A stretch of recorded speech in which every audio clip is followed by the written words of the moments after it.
नमो सिद्धाणं नमो सिद्धाणं नमो आयर्याणं नमो आयर्याणं नमो उर्वचायाणं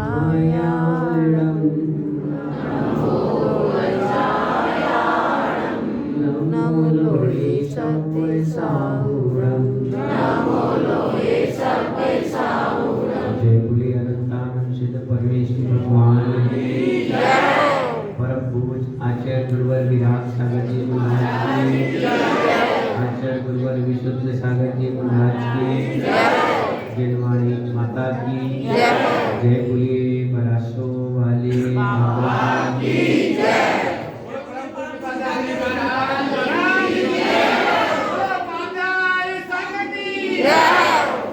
महानुभाव,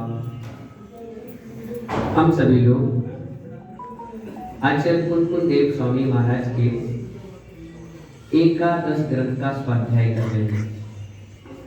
एकादश का मतलब होता है कि 11 ग्रंथों को एक ग्रंथ में समाविष्ट करना। भंडारी जी, क्या कहा मैंने? 11 ग्रंथों को एक ग्रंथ में समाविष्ट करना, यानी 11 परिवार एक चूल्हे में भोजन करना। कितना अच्छा वास्तव रहता है। तो उसी प्रकार इस आचार्य कुंकुन देव स्वामी महाराज ने इन 11 ग्रंथों का एक ग्रंथ बनाकर एकादश ग्रंथ हम सबको दिया। उसमें रोज प्रतिदिन एक नए टॉपिक पर चर्चा होती है और आज होगी प्रेमचंद जी प्रतिक्रमण के बारे में। किसके बारे में?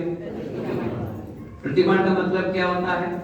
अगर निर्धारित स्थान से ज्यादा स्थान घेर लिया जाए तो उसे कहते हैं अतिक्रमण, और आत्मा में लगे हुए अतिक्रमण को दूर करने का नाम है प्रतिक्रमण। तो आचार्य भगवान यहाँ कह रहे हैं परिणामों में जो कसाय की मंदता है, उपशमता है, वही एक प्रकार का निर्मल जल है। क्या है? प्रेमचंद जी, कीचड़ किससे होता है? प्रेमचंद कौन है? उन्हीं को बोल रहे। प्रेमचंद जी, कीचड़ किससे होता है? मिट्टी में पानी डालने से, पानी गिरने से। अगर पानी गिर जाए तो क्या हो जाता है? तो अध्यक्ष जी, पत्रकार जी, क्या नाम है? राजकुमार जी, राकेश कुमार जी। पानी से कीचड़ होता है। प्रेमचंद जी किससे होता है? बहुत प्यारी चीज बोली इन्होंने कि पानी से कीचड़ होता है, लेकिन राकेश जी सफाई किससे होती है? कीचड़ से होती है? पानी से। अभी तो आप कहते कीचड़ होता है।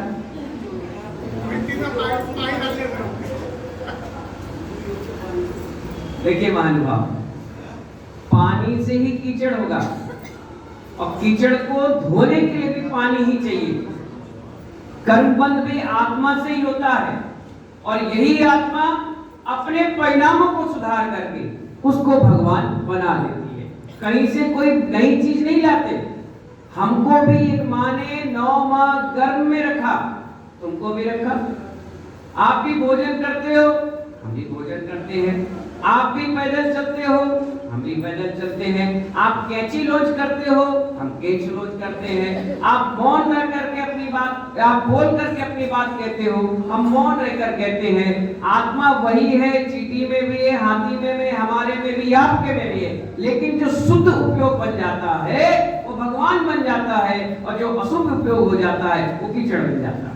पानी एक ही है, डाल दो मिट्टी में तो कीचड़ बन गया, और वही पानी भगवान पर डाल दो तो गंदोदक बन गया। यहाँ आकर के परिणामों में जो कसाय की मंदता है, उपशमता है, वह भी एक प्रकार का जल है। क्या है? जल है।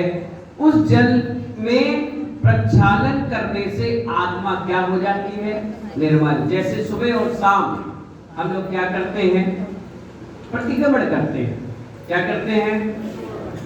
प्रतिक्रमण करते हैं, और प्रतिक्रमण करने के बाद उस प्रतिक्रमण के जल से अपनी आत्मा को प्रक्षालित करते हैं। कि हो सकता है रात के सोने के बाद हमसे कोई गलती हो गई हो, सपने आ गए हो, कोई उल्टा सीधा देख लिया हो, उल्टा सीधा सोच लिया हो, तो क्षमा। सुबह से शाम तक कुछ ना कुछ आपके बीच में रहा हो, कहा हो, बोला हो, देखा हो, तो उसकी क्षमा। यानी 2 टाइम हर 12 घंटे में अपनी आत्मा को धो रहे हैं। किससे? प्रतिक्रमण से। यहाँ आचार्य कहते हैं आप अपने निजानंद घट में उत्पन्न हुए नीर से ही अपने आप की आत्मा का प्रक्षालन करिए। कोई दूसरा आपको नहीं आएगा बताने के लिए। परीक्षार्थी भी आप ही हैं और निरीक्षक भी आप हैं। कोई बच्चा अगर एग्जाम दे करके आए तो खुद बता देगा, गुड्डा ना है, आ रहे हैं, वो भी आ रहे हैं। बच्चा स्कूल में जाए एग्जाम देने, वो खुद आकर बता देगा कि मैं पास हूं या फेल। रिजल्ट आएगा 2 महीने, 15 दिन, हफ्ते भर के बाद, लेकिन बच्चा खुद बता देगा कि मैंने कौन सा आंसर सही दिया है और कौन सा तुक्का लगा दिया है, कौन सा गलत लिखा है। वो खुद बताएगा कि मैं मेरिट में आऊंगा, कि खुद बताएगा मैं 60% लाऊंगा या फेल हो जाऊंगा। आप और हम तो निमित्त हैं। आप और हम क्या हैं? आपके खुद के काले कारनामे बताएंगे कि आप भगवान बन सकते हो कि नहीं। आपके किए हुए रात देश के परिणाम बताएंगे आप भगवान बन पाओगे कि नहीं। आप खुद बताओगे कि आपका बनाया हुआ फैक्ट्री का माल सक्सेसफुल है कि नहीं। हम थोड़ी ना बता पाएंगे। ग्राहक पूछता है आपसे, भैया ये माल है कैसा है, तो आप क्या कहते हैं? जी बहुत बढ़िया, देखो मैं भी पहना हूं, मैं भी इस्तेमाल कर रहा हूं, मतलब गारंटेड है। और अगर हल्का सा भी संशय होगा तो आप कहोगे नहीं ये मत लो, आप ये ले लो। नहीं